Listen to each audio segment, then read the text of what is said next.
This is going to be for those that really enjoy character building. This is Ah-Deesei. She is just a normal follower that I made, but her story kind of evolved in the gameplay.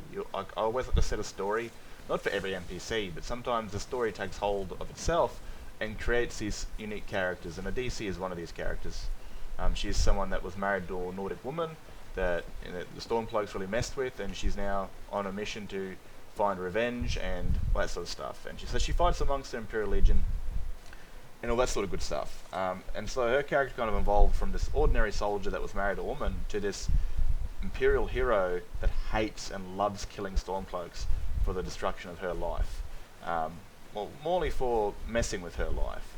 So I hope you sort of enjoy this little gameplay, and I'll talk about more of who she is kind of at the very end of the video when we're meeting her, or when we're seeing her wife. Wouldn't say meeting, but when we're visiting her wife. Now, as you can see, I've got quite a few soldiers. Ignore Plague over there, keeps following me around. One of the 4 horses. The Witcher 2 or 3 horse mod that came out a couple of weeks ago. Now, this is a character that I made. This is just some random follower that I decided to jump into and play as, because her story kind of evolved. I made her as like a lesbian character with a Nord. I might have talked about it in the past, but the backstory was that these two grew up as children in Windhelm and were really close friends, you know, and neither of their parents liked it because the Nords are racist and the Argonians are defensive, but they grew up as really good friends.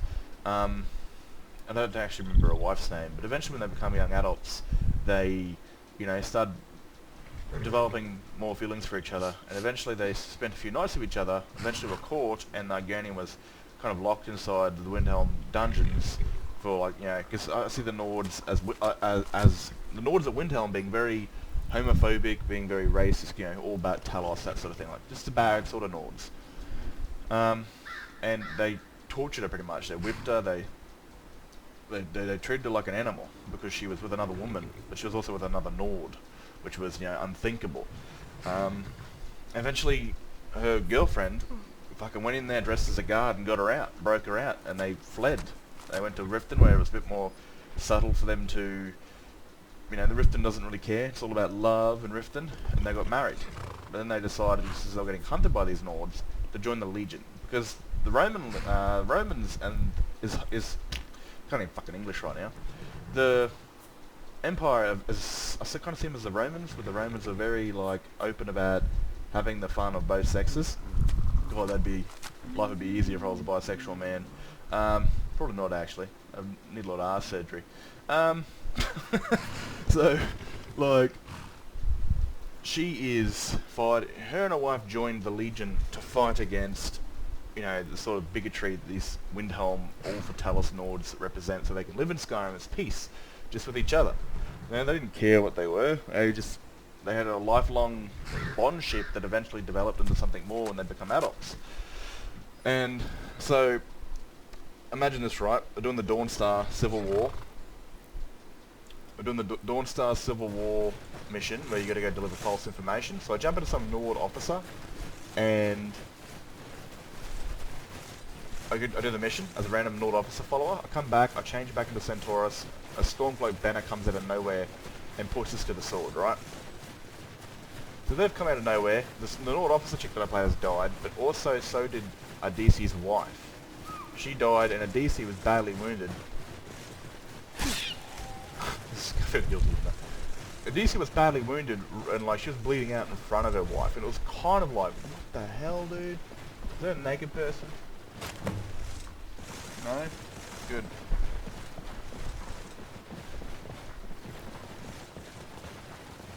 Hello, friend. That's a guard. Oh well.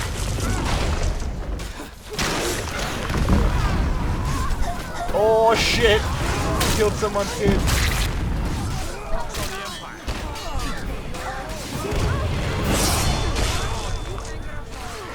Might be dying, we'll see.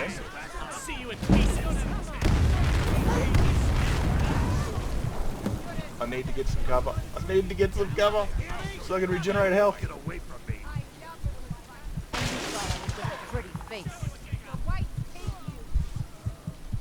Oh, thank goodness.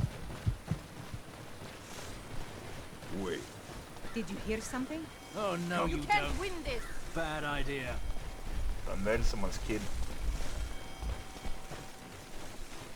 Ah well, we'll just resuscitate after this, but the mage might hate me. Hey, look, man. Sorry. Okay. Pay crime gold. Pay crime gold 0. Does that work? Seems like it's working. Maybe not. Nope. No. Game crashed. Apparently it did not crash. It took a while to load, so I no longer have a bounty.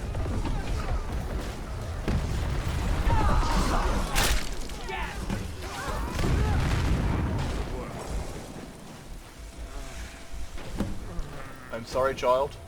Forgive me. Okay? Don't want to be known for killing children on my YouTube channel. It was a complete and utter accident.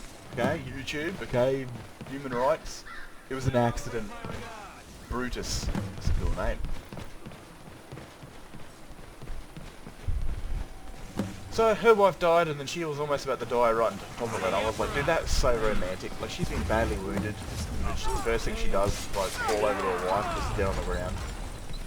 And after that, I decided I would make her a killing machine. You know, hateful person that just hates stormcloaks, revels in their destruction.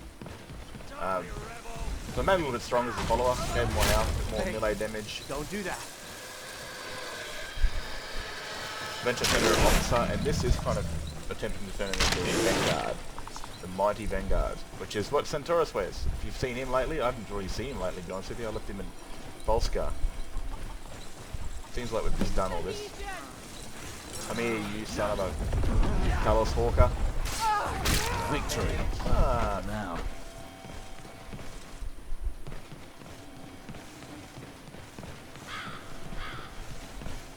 There you are. just liven this up a little bit. Alright.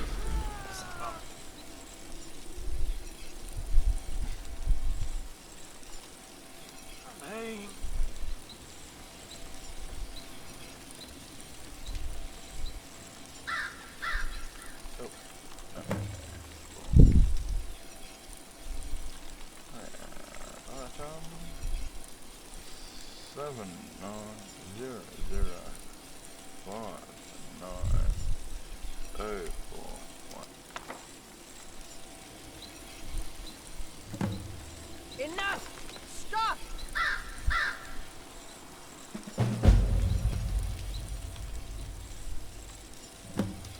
Cease fighting.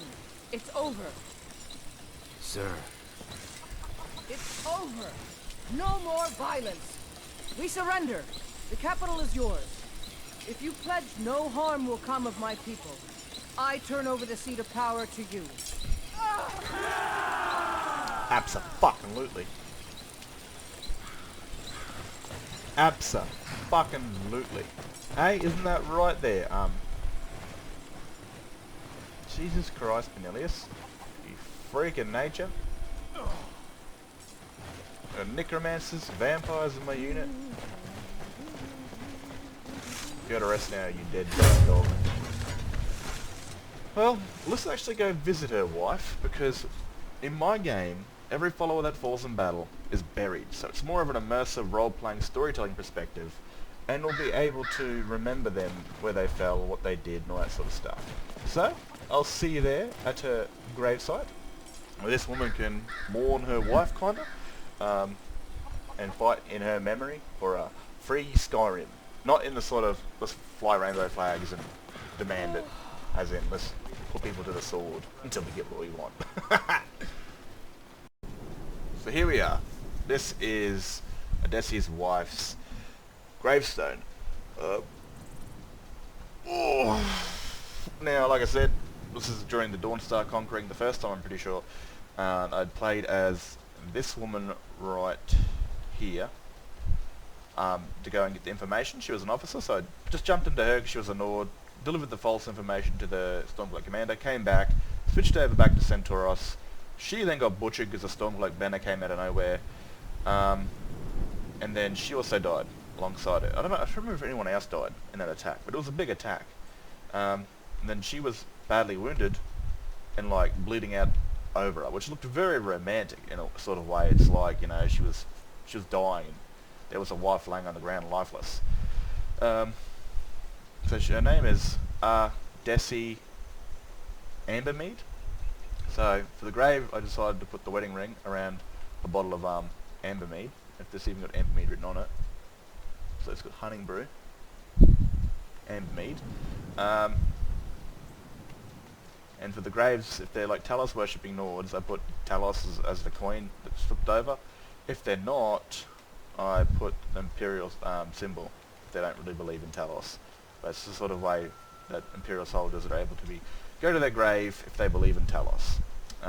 So she now fights. She's got scars all over her. I haven't got any underwear for her to show, but she's got scars and burns. She's got the red paint over her. Like, she's had the roughness from the really bigoted, angry Nords that are racist and wouldn't accept her and the one she loved.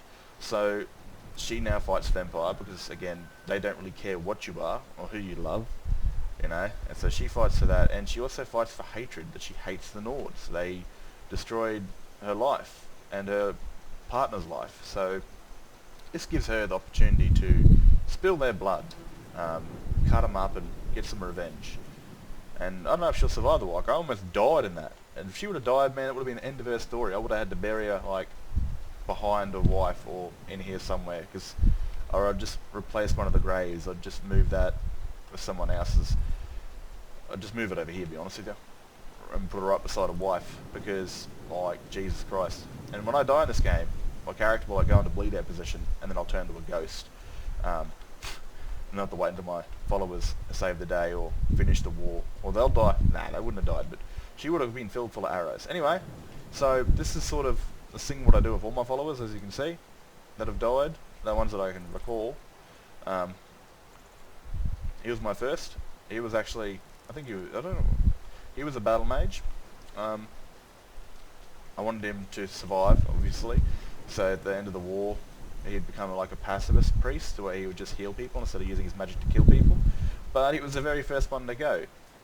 So many of these people got stories, a bit more backgrounds than others. Some of them were just Imperial soldiers, like they weren't too close or personal with the character. Some of them had their own little backstory. And that's the kind of thing I like about this. Not every single one of these soldiers is unique. They've all got their own face, their own name, and some of them have their own backgrounds or personality. Even though Skyrim's got zero to no personality with followers, you just kind of got to imagine who they were. But yeah, so this is a bit of I thought I'd share this because I thought I'd share with some of my characters, some of the people that make up my army. They're not all just cannon fodder. Some of them, I've got a personality that I've attached to them. Well, their stories are created from someone else dying, like her. Like, this would have been two lesbians fighting with the Legion, you know, fighting for a better life in Skyrim. But her wife died, and she became an absolute Stormcloak killing machine, which will lead her to becoming an Imperial Vanguard, and maybe surviving the war, maybe not. But we'll find out what happens to her, because she might die while I'm playing as her, or she might die as a follower. But that's what I'll see in the future. That's what I'm going to do with my game. I'll set a story, but sometimes that story will take its own shape, you know, and go off in different directions, like that guy over there. My idea with him was to live and become a priest and never kill anybody ever again, but he died. And my idea for her is to become a vanguard, but she could die before then. Who knows? That's the thing I love about this story, and this the whole entire basis of my game is I create the story, I plan it out, I think about where it's going to go, but sometimes it changes, sometimes it evolves. And that's the great thing about storytelling, is that it's never set in stone. Well, these guys definitely are. But yeah, I hope you've enjoyed this little playthrough. Like, it's not really a playthrough, it's more of just a show-off of a character. Blah, blah.